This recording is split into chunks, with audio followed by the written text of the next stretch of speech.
এটা হলো চাঁদা জামতলা। এই চাঁদা জামতলা এটা ঐতিহাসিক জিনিস দেখতে পাচ্ছি। এই জায়গায় আছে একটা বিশাল বড় বটগাছ। এই বটগাছের নিচে একটা মসজিদ। আমরা মসজিদটাকে দেখাবো এখন।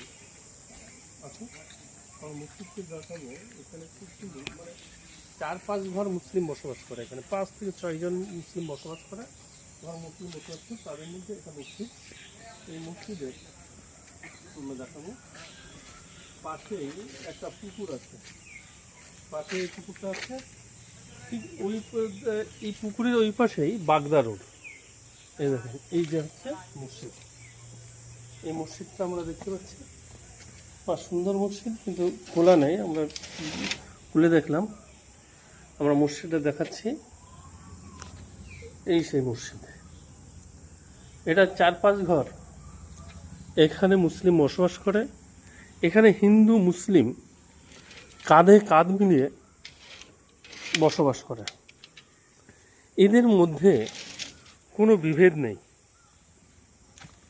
এই হচ্ছে বাথরুম পায়খানা হচ্ছে। এটা হচ্ছে বাথরুম পায়খানা। এই বাথরুম পায়খানাগুলো হচ্ছে, আপনারা দেখেন, ঠিক এই সাইডে ওই পাশে আমি একটু দেখাবো, একটু দেখাচ্ছি। ওই সাইডে একটা মন্দির আছে।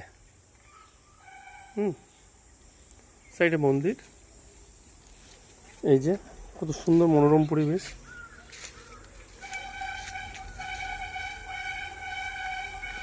এই যে কলটা অকার্যকর হয়ে পড়ে আছে। এটা হচ্ছে কল।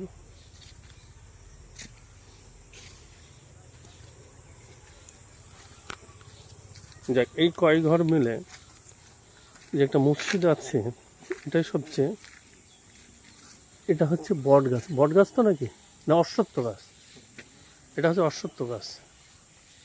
আমি যাবো একটু অশ্বত্থ গাছের উপরে উঠবো।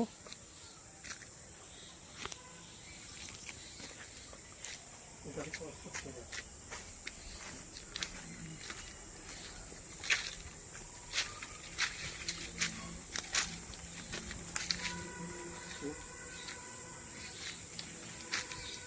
এই যে অশ্বত্থ গাছ।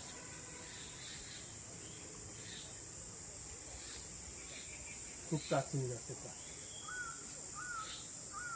সামনে তো সামনে